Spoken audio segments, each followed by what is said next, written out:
Well, hello everybody. This is Weird Mythic Podcast. I'm Naomi and I'm always joined with the wonderful Serena. Hey girl. Hi. Hey. So thank you guys for waiting for this episode. We're sorry we didn't put one out last week, but... Sorry, not sorry. Yeah, exactly, because we did party, separately, but we were all partying.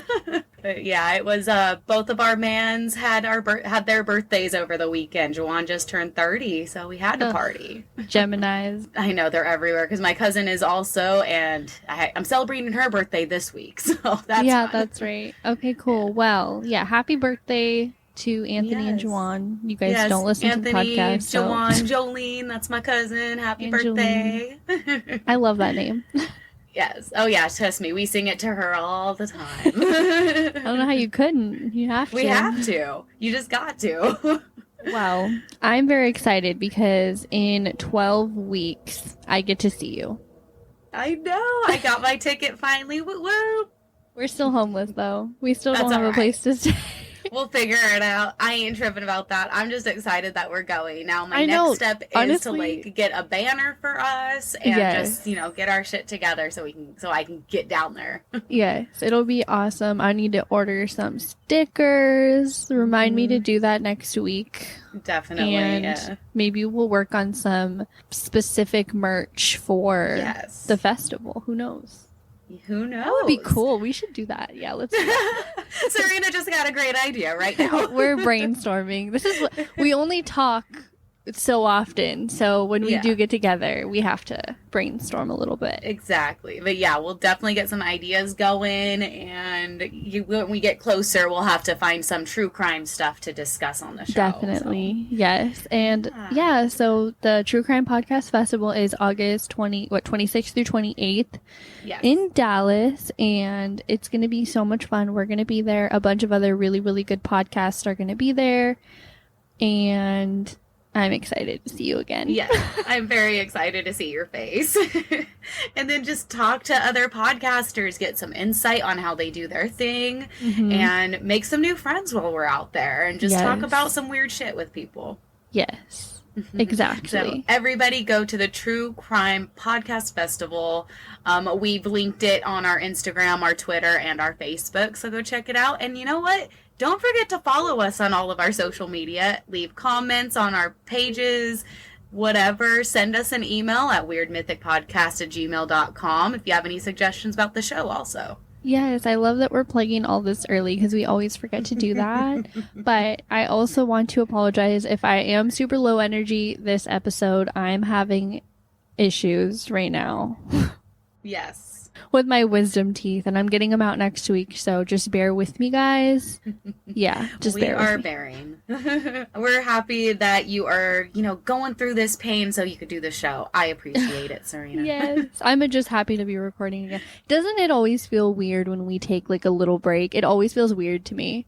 Yeah, no, I feel like I'm missing out on something or I'm behind on something. I gotta catch up.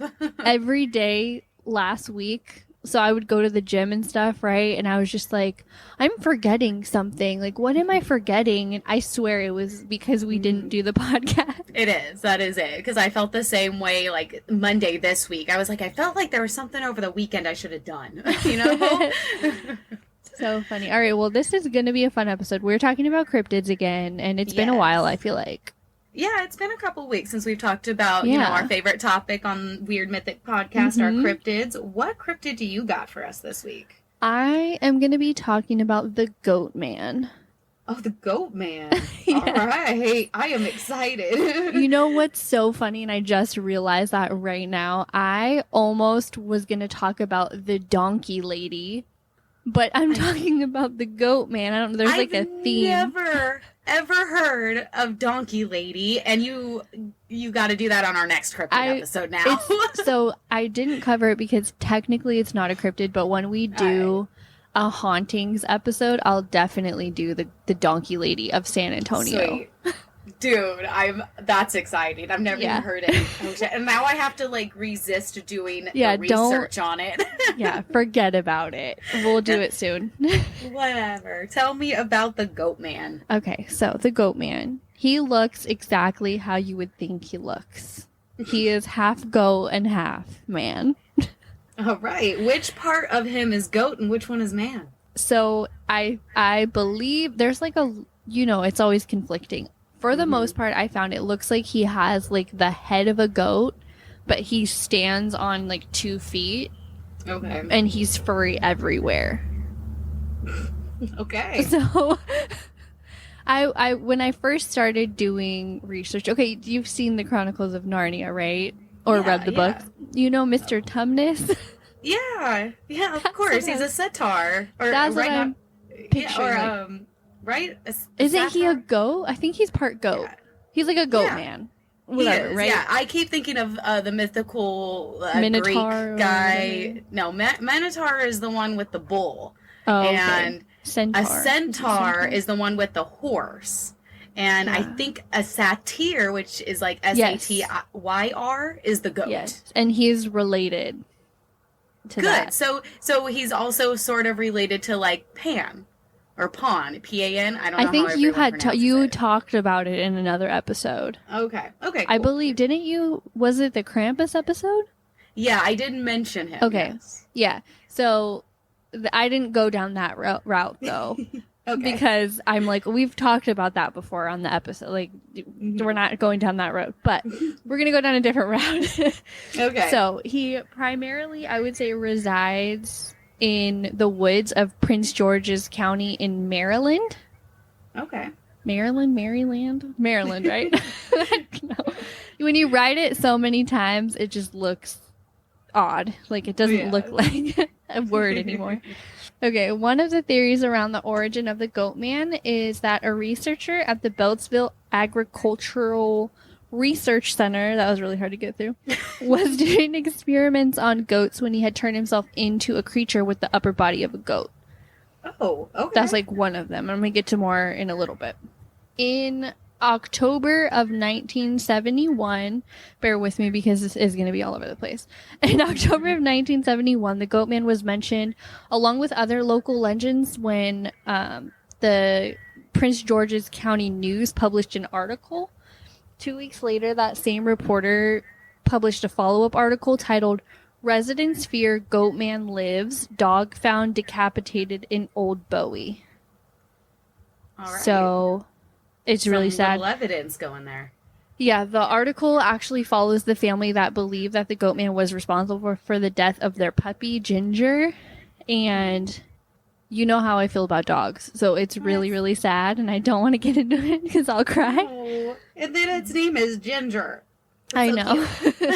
But yeah, it seems like a lot of the stories focus around dogs, particularly, as well as decapitations. All right. So, yay. Back to the origin stories. The Goatman does have multiple of them. Another variation of the story is that Dr. Stephen Fletcher created the Goatman by mixing the DNA of a goat with the DNA of his assistant, William Lotsford. I don't know how true that is. There's 2 areas in, I believe this is in Prince George's County, that the streets are like the last name of those people, and people say like they just created it because of the last names or whatever, right? Right. The research center shot that version down in 2013, saying like, "Oh, we haven't had goats here in a long time. That's not accurate." Other versions hold that he is a Bigfoot-like creature, an evil spirit from Native American beliefs, an angry goat herder that is out for revenge on the teenagers who killed his goats, or it's just a hoax made up by local teens. I like the angry goat herder. Like, he's just pissed at teenagers for fucking with his goats. He's out for revenge. Members of 2 prominent local families told Prince George's County historian that the stories basically began as a way to keep their kids from wandering too far into the home when they lived in like a rural area. Residents of Maryland claimed that the Goatman would mostly show itself around Bowie, Maryland, and that the human-like hairy creature is seen carrying an axe with him, which is like Mr. Tumnus with an axe is so scary to me. That's the picture I kept getting. Because I love those books. I'm a huge Narnia yes, fan. Like, I own all of the books. Like, he's so not that. Like, no, just he's so nice. And I'm like, no, not this Mr. Tumnus. Mr. Tumnus. People who claim to have seen the Goatman state that the creature squeaks noisily, moves sneakily, and lurks in the night. Okay. He's not a quiet cryptid. He can't really sneak up on you? You know, he does. He just, like, watches and waits. Okay. So the Goatman would often be seen around, you know, like, lovers' lanes or, like, the places that people go to kind of like grippers unicorn when you're, like, a teenager, whatever. The creature would often frequent those areas, and he would hide in the darkness in the woods and wait for couples to start getting busy. And then he would attack the couple, dragging the man and woman into the woods, and then he would, like, chop them up into pieces. Oh, damn. Okay. Yeah. I don't know why I'm laughing. That's sorry. Because you're this Goatman is taking and kidnapping teenagers and chopping them up. Yeah, creepy. In 1960, a group of 14 hikers went hiking in the mountains of Louisville, Kentucky. And after a few hours of hiking, the hikers faced a devilish goat-like man. The Goatman aggressively pounced over the 14 men before they could react, and unfortunately, only one of the hikers remained untouched and unharmed by the Goatman. The other ones did pass away. Oh, shit. The hiker claimed that the Goatman gave off demonic energy and looked unearthly. Wow. So creepy. Yeah. In 1963, a woman and her husband walked into a wooded area in Huntington.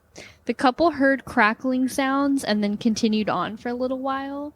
And after a few moments, the woman, she saw half man, half goat. And luckily, he just ran away from them. He didn't, like, attack or anything. Mm-hmm. In 1971, in the same town of Huntington, a farmer saw a goat-like man devouring a pig. But same deal, it ran away whenever it was spotted.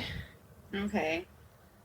And then, my last little story, in September of 1976, the staff of a country club in Woodmore, Maryland, noticed a beast outside. When one of the staff went outside to chase off the creature, he noticed that the animal was a Goatman, which is like a very popular story at this point in time, right? Okay. Everybody knows about the Goatman. It's been published in all these different places. And the staff actually claimed that there were bones scattered around him.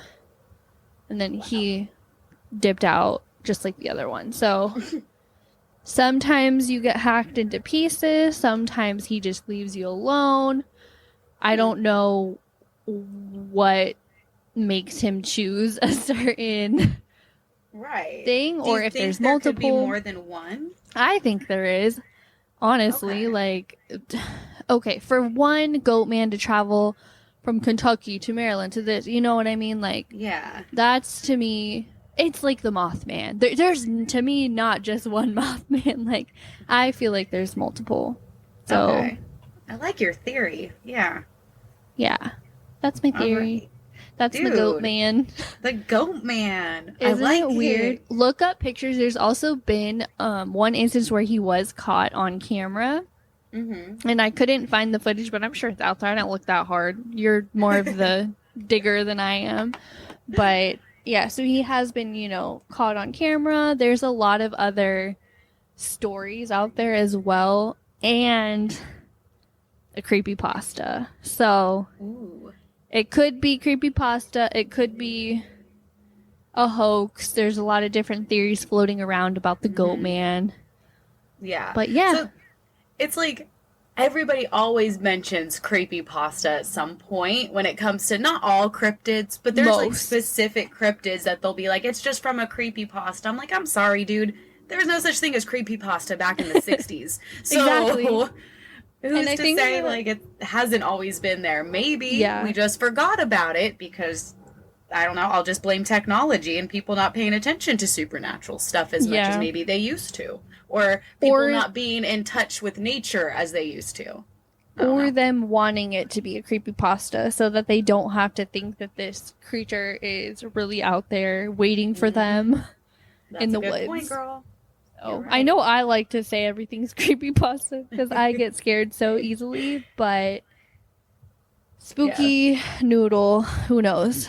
I love it. The Goatman. Oh, I'm definitely gonna have to look that up. Yes. I always like the hybrid creatures are always creepy. And it's a pretty good, way for me to get into my cryptid. Are you ready? Oh, I'm ready. All right, so one thing I gotta say is Jawan and I have been binge watching Ozark for a couple weeks now. We are now somewhere in season 3, like halfway through season 3, and it's just fucking wild. So I definitely recommend everybody to watch that show. Freaking awesome. Have you seen it at all? No. Is that the one where the lady or the man, something about drugs? They sell drugs. Jason Bateman, yes. I started it, and T said I wouldn't like it, so I just never... Oh. Okay. It's pretty intense, dude. It's fucking intense. So I don't know if I can take on another show right now. So that's what kind of got me the idea. I was like, there's got to be something in the Ozarks, right? So I just typed in, I don't know. I don't even remember what I Googled. I think it was just something about, Ozarks and creatures. And I found the Ozark Howler. Howler? Howler, yes. Ooh. So, the Ozark Mountains, we'll talk about them for just a moment here. The Ozark Mountains, they go through about 5 states. Somebody please let me know if I have that statement wrong. But from what I found was the Ozark Mountains go through 5 states: Missouri, Arkansas, Oklahoma, Kansas, and Illinois. The Ozark Howler is mainly seen in southern Missouri and northern Arkansas. However, there has been recent sightings of him possibly in Texas. So, oh, God. So maybe he's traveling. So, about the Ozark Howler, as I said, he's mainly been seen in the Arkansas region. So here's a little description of what he sort of looks like. He's been described as bear-like, dog-like, in some cases cat-like. But it is like a giant bear. So there are bears and there are some big cats in the Ozarks, but from every description that I read, this thing is huge. So I'm going to say it's more on a large bear kind of look to it, okay? It's kind of grayish in color, but like a dark gray, and its hair is very long and shaggy.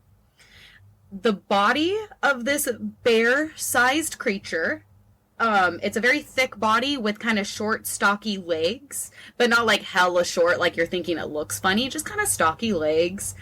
And, as I said, it has the shaggy hair, and in a lot of the instances, it does have glowing red eyes, and it also has horns on top of his head.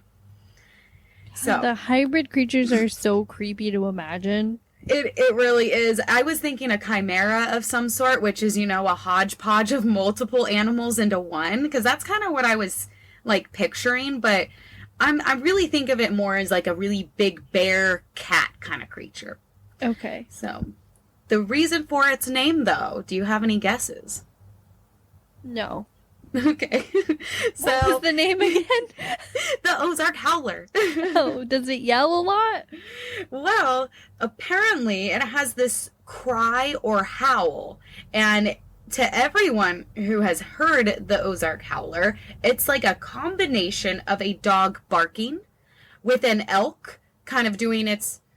I don't know how to describe an elk's noise. I was going to try, you guys. I was waiting. I was taking a big breath in and what or something. I don't know.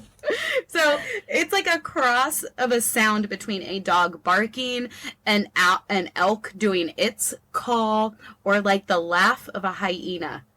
So that is creepy in of itself. So to creepy. Think of a dog, a elk, and a hyena with those certain noises, and I'm sure everybody's sort of hearing it in their head, and it's ridiculous. Literally trying to do it right now.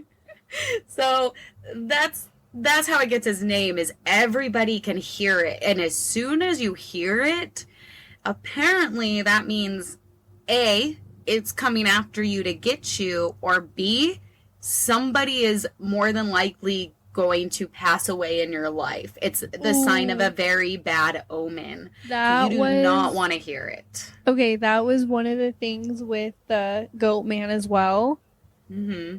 Somebody was seeing the Goatman a lot in their dreams.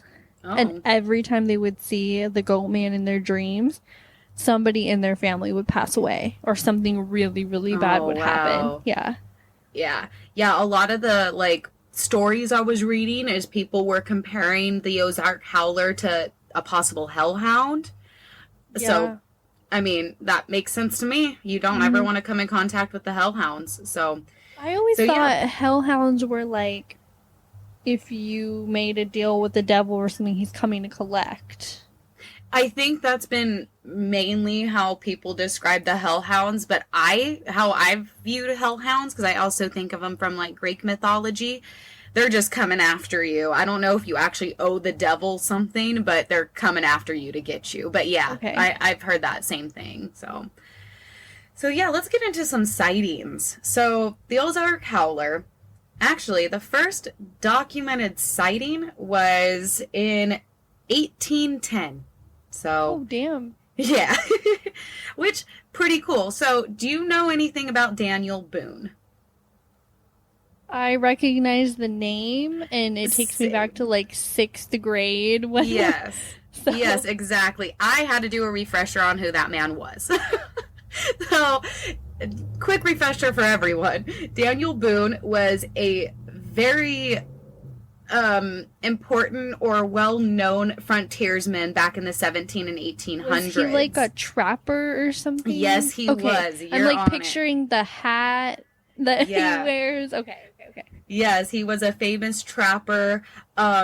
He didn't really get along with a lot of the Native Americans in the area. He actually, like, fought them quite often, and he went into their land quite a few times to, like, kill the game there, because trappers didn't care about the actual meat or what to use the animal for. They just wanted the fur and the hides. So, with him and Native Americans didn't get along too well from the stories that I read. All right, so something interesting about Daniel Boone that I just have to mention was he did make one of the first settlements of English speaking settlements in the Appalachian Mountains. So he was one of the first white settlers to go there and start making camp. He actually had 10 children and then helped raise 8 other children when people would pass away in the settlement. So this dude, even though he was gone all the time, he had a grip of kids that his wife was taking care of. So I just thought that was, I know, right? He just would go off on these adventures and leave all these 18 kids with his wife. So I just had to mention that. I'm fucking pissed. Dude, I went down a little bit of a rabbit hole with Daniel Boone because I was like, what the fuck? Like, there's all kinds of shit when it comes to him in American history. So yeah, he sounds like a dick, so. I didn't really find anything of him being an asshole. It was just the fact that he was a white settler who thought he could take over everything. But dick. Just saying. Anyways, moving on. Ozark Howler. So, what does Daniel Boone have to say? Well, the motherfucker saw it. And this is what he had written down in one of his journals. Quote, so this was actually written to either his sister or his sister-in-law. I don't remember who he was writing this letter to. Anyways, this is what he says in 1810. I leave you with an alarming story of a black creature I found and wounded on the Sutter Creek, black and swarthy with horns on its scalp. Ignorant of its name, I am told of the sound it makes with a terrible howling in the night.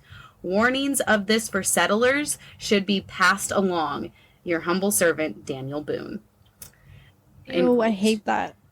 So, and then apparently, now this isn't written down, but it's part of his legend, is about 6 years later, apparently he did come in contact with the howler again, shot it, and was able to keep the hide. So, I don't know if that's just part of his legend or if he actually did, but it is written down that he did wound the creature and did see it. And in even that little thing, when he says, I am told of the sound it makes with a terrible howling in the night, he was obviously talking to other people who heard and saw it as well. So, yeah. That is the first sighting of the Ozark Howler. And after that, it kind of goes away. Like I couldn't really find a whole lot else in like the 1800s about it. However, I did find that in the 1930s, there was like this big boom of people talking about the Ozark Howler, and there's a few books that were published based around the Ozark Howler. There's a book that came out in the 30s called Tales of the Ozark Howler. And then there was a whole bunch more after that, even into the 1940s. There's a couple different names that I found from the books in the 1940s where they call it a hoo-hoo. And that was in a book of Ozark superstitions. So it's just looking at all those books, I think this is very important to a lot of folklore in the Arkansas area. So yeah, he's talked about a lot. There's a lot with the Goatman as well. Like I told you, that all those articles that were posted and published in newspapers, and then I think even an episode of X-Files covered the Goatman, and a bunch of different like documentaries. And I had never heard of the Goatman prior to doing my research. So, apart from Mr. Tumnus. Apart from Mr. Tumnus. So a few other sightings after the 30s, though. There was a group of veterans that, in 1946, a group of veterans went out into Red Oak, Oklahoma, and they went to, like, kind of settle their homes, make their area for all of them and their families. And apparently the Ozark Howler was in Oklahoma at this point, because that's what they kept referring to, that was coming in, messing up the land, destroying whatever they had built there, and they kept hearing this horrible howl at night. It scared them so much that they actually moved away from this land and settled somewhere else. So, yeah. There was more reportings back in the 1950s also, when a series of hunters, I believe this was also in Oklahoma, but they went out and reported a goat-type animal, but it was seen with red eyes and shaggy black hair. Oh, fun. I didn't see anything about the red eyes, but definitely the shaggy black hair. So who knows? Maybe that was the Goatman in Oklahoma. Yep. So. There was some more back in the 1980s. There was a truck driver who was, I don't have it written down which state he was in, though. That really bugs me. Sorry, guys. Anyways, in the 1980s, a truck driver reported seeing the howler, like, crossing the road. He described it as cat-like, but it also had the glowing red eyes. I hate that so much.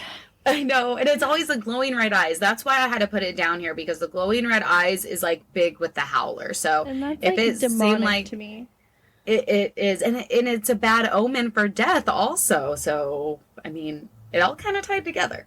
Yay! And then in 1998 in Branson, Missouri, apparently there was one that was killed, but I couldn't find any evidence. I just saw it on, like, a YouTube video where somebody said they killed it. You know. So, Branson, Missouri, they might have had one at that point. And then in the next one I have is in 2001 in Jasper, Arkansas. I don't have anybody's names written down, but I saw about like 5 different reports that people were seeing and mainly hearing the Ozark Howler in Jasper, Arkansas. Okay. Something that I very much have to bring up. And it happened in this is going to be from 2014. So in 2014, in October of 2014, an Arkansas Game and Fish officer reported a sighting in Benton County. He almost hit the creature at about, as he said, 9:45 p.m. And there is a phone recording, and this man was armed. So, like, there's a recording of it, and he's, like, reaching for his gun almost. But it's like this creature just darting across the road super, super fast. It's definitely the size of a bear. and it wasn't black or anything. This was a gray animal the size of a bear, and it was running past the pump station road in Springdale. So if anyone knows that area, if you're right there, you might be able to see a howler at some point. That's so creepy. Mm-hmm. And that was from the Fish and Game officer. And I'm going to have to bring them up again also because in December of 2015, a local news station in Arkansas called 4029, and it's like 40/29, someone sent in some pictures where they were saying that this is the howler. I caught it on my trail cam, which, yeah, that's hella cool. And he saw it at the Devil's Den State Parkway. So if anybody knows where that is, that's where they saw it. And this is out there. I saw the pictures. I will post them to our Instagram. So what happened? Cool to see. Yeah, so in 2015, when that person sent in those trail shot camera, those pictures from the trail cams, I didn't see what is usually described as a howler because this is a very small creature. So from what I saw, it looked like a scrawny little dog with horns and a tail. But it is like this weird grayish black color, but it looks like a small dog. So I don't know if this is a legit sighting of a howler or if it's a hoax or maybe it's a baby howler. I don't know. Ew, a baby. Oh my God. A baby. That's I so had to creepy. mention it because I was like, it looks like a baby. But the footage of it looks legit to me. Yeah. So, but then again, I'm not an expert, never claimed to be. But I've looked at a lot of footage, and how grainy everything is, it looks like a real photo. So, yeah, I'll post it. You guys can give me your verdict on that. Yay. So, going back to like the 2000s, there was in 2005 through 2010, a family in Van Buren in, where is that? Boston Mountains of Crawford County. I don't know if I have that wrong. Sorry, guys, but Crawford County. I believe this was also in Arkansas. But yeah, that was where. So yeah, Crawford County. That goes back to the picture. Sorry about that. I had that in the wrong spot. Anyways, those pictures from 2015 were also caught in Crawford County. But they think it was a big cat. So. Okay. Not quite sure there. And then in eastern Oklahoma, around the same time in 2010, there was another video of the howler, but it was also more of a cat-like creature.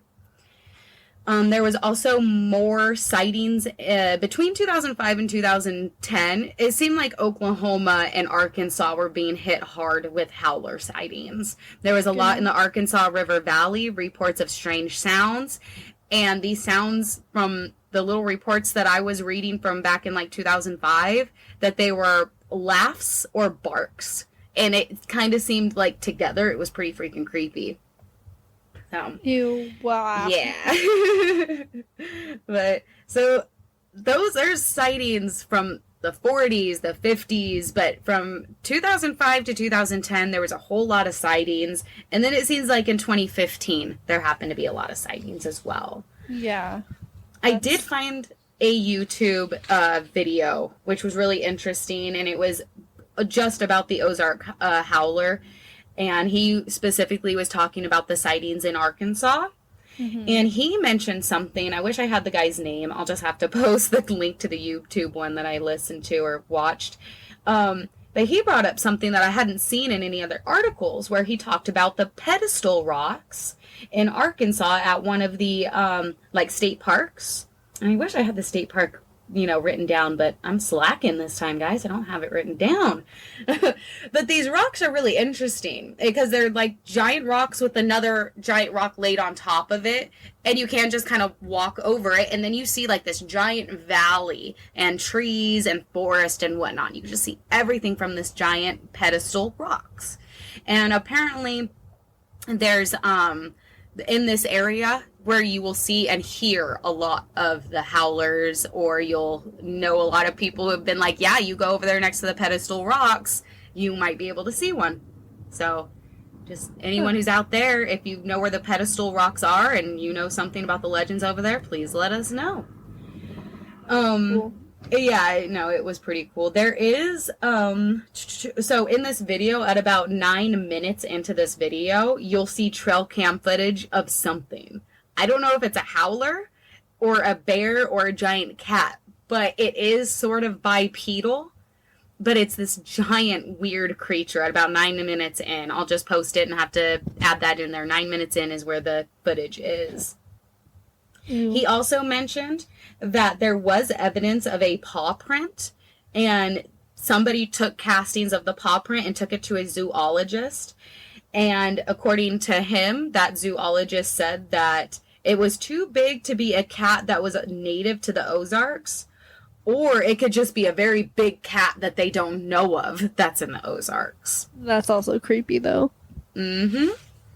So yeah, that's the Ozark Howler, guys. Something I wanted to touch on because, of course, I always find something that it relates to, right?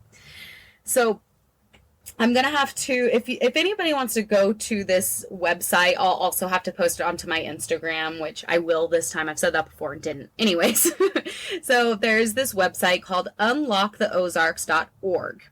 And they actually have recordings of animal sounds that are local to the Arkansas area. And so that'll give you an idea of what the elk sounds like, what the bears sound like, and stuff like that. So if you wanted to have that reference, that's what's in there. But also on that website, I found out that there is something that is in folklore that I believe was more than likely brought to the United States from Scottish, Irish, and Welsh, like immigrants coming to the Americas in the early 1700s, you know? So there is something called a Cusith, which is Cusith. And this is a wolf the size of a young bull. So think of a very big wolf the size of a baby cow. It has shaggy fur, dark green in color, and also makes a strange sound. They describe it as a bay, and after the third bay or bark, you might die.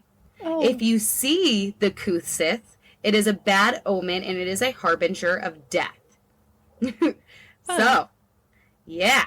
There's another story of the Cusith, though, that it would pretty much kidnap nursing women, specifically nursing women, and they would take her back to where the fairies are and make her give her milk to the Fae children. That's creepy. I know. But yeah, so that is the Ozark Howler, guys. I know I was a little all over the place with it, but I mean, I saw there was all kinds of just little sightings, 2009. Oh, I saw it dart across the road, or I've been hearing the Ozark Howler for the last few nights. Is everybody okay? People in Arkansas, I think this is very important to their folklore, and I think it's something that's still very prevalent today. So let us know what you guys think. Yeah. Please. Yeah. So yeah, both of ours are odd. But very fun. I love the Goatman, dude. I have to do more research on that. That is so crazy. We'll talk about it later. All right, guys. Well, let us know what you think of the episode. Go to us on any platform where you get your podcast fix. Download, rate. We need all the ratings and all the comments. Help us out. I know. Come on, guys. And then you can also hang out with us on Twitter at Weird Mythic. We are on Instagram at Weird Mythic Podcast, as well as Facebook.com/WeirdMythic. And please send us an email, weirdmythicpodcast@gmail.com. Let us know any recommendations, anything you want us to talk about, any stories of your own, your theories on the Goatman and the freaking howler of the Ozark. I really would love somebody's personal story on any of the cryptids that we've covered, because I will 100% read those. So if you have any crazy stories about, cryptids or even something paranormal, send it to us. We'll read it here for you guys and share to see if anybody else has the same experiences. Yes, I'm excited for that. Next week, we are going to be talking about white ladies. So I was like, dramatic pause. Ladies in white, women in white, whatever you want to call them. They're creepy, and I feel like every location has this story. Yeah, and they're not all the same either. The Lady in White stories, all the origin stories, they might have something similar, but they're not like the same, like at all. Like I went through a few today trying to get some research done, and I'm like, all of them are different origin stories. So yeah, so I'm excited to see what you have for me next week. And until next time, bye. Bye. See ya.